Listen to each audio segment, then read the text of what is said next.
মানুষের জীবন খুবই অদ্ভুত। আমরা যেটা চাই সেটা কখনোই পাই না। যেটা চাই না সেটাই পাওয়া হয়ে যায়। আসসালামু আলাইকুম, কেমন আছেন সবাই? আশা করি সবাই আল্লাহর রহমতে ভালো আছেন। সবার জন্য মন থেকে অনেক অনেক দোয়া রইলো। ওয়েলকাম আমার আরেকটি ব্লগে। সাথে থাকার জন্য অসংখ্য অসংখ্য ধন্যবাদ আপনাকে। বাজার থেকে সবচেয়ে ২টা বড় মৃগেল মাছ আনা হয়েছে। এগুলি কিন্তু ছোট না, অনেক বড়। তো যেহেতু ভিডিও করতে উপর থেকে করছি তো একটু ছোট দেখা যায় আর কি। বাট মাছগুলো কিন্তু অনেক বড়। আর যেহেতু আমার বোনরা আছে তো সেই জন্য আর কি আমাদের জীবনটা কত অদ্ভুত, তাই না? সবসময় মন থেকে চাই একরকম কিন্তু সেই হিসেবে পাওয়া হয় না, আবার চাই একরকম হয় আরেক রকম। আমি আমার লাইফে যতগুলো জিনিস চাইছি আমি ততগুলো কখনো সঠিকভাবে পাই নাই। যা চাইছি তার সব সময় সেটা উল্টো হয়েছে, যেটা চাইছি সেটা সবসময় উল্টো হয়েছে। কখনো আমি আমার পছন্দ মতো কিছু পাই না, পাইলেও হয়তোবা পাইছি কিন্তু একটু অনেক দেরি হয়ে গেছে। যখন পাইছি এতটাই দেরি হয়ে গেছে যে সেটার মূল্য আমার কাছে আর থাকেনি, ভালো লাগেনি। আমার মনে হয় প্রত্যেকটা আপু ভাইয়ের জীবনে এমনই, আমরা সময় মতো যেটা চাই সেটা কখনোই পাই না।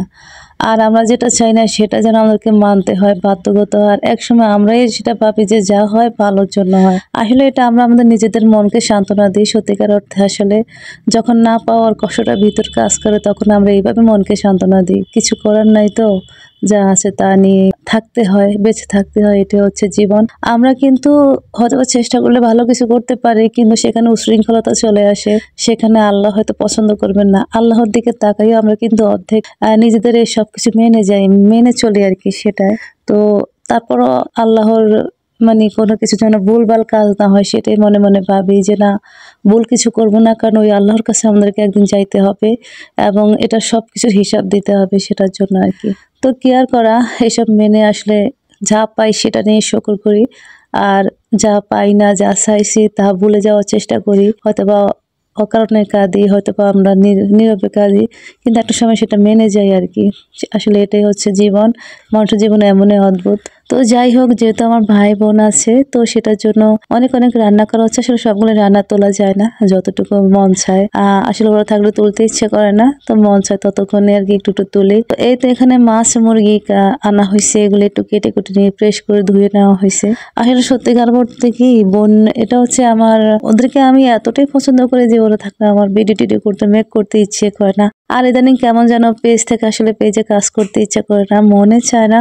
তারপরে একটু করা আর কি, ওই যে মায়া আছে সেটার জন্য আর কি। তো এটা হচ্ছে আমার বোনের ছেলে, একটা ভাইয়ের ছেলে, একটা বোনের মেয়ে।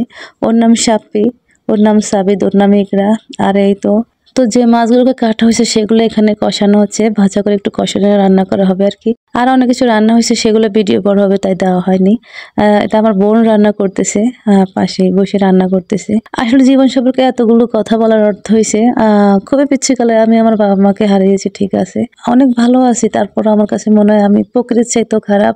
কারণ আমার মা নাই, আমার বাবা নাই, একটা কষ্ট যেন সারা জীবন মানে যেন কামড়ে আছে, এমন একটা কষ্ট যেন থেতলে আছে, মানে এটা থেকে বের হতে পারি না। তো মা বাবাকে পাওয়াটা সবচেয়ে বড় চাওয়া ছিল আমার, নাই, বাবা মা নাই। ঠিক তেমনি আসলে মানুষের জীবন অদ্ভুত, মানুষ যা চায় তা কখনোই পায় না। আর ভালো থাকবেন সবাই, সবার জন্য দোয়া ভালোবাসা রইল। আল্লাহ হাফেজ সবাইকে।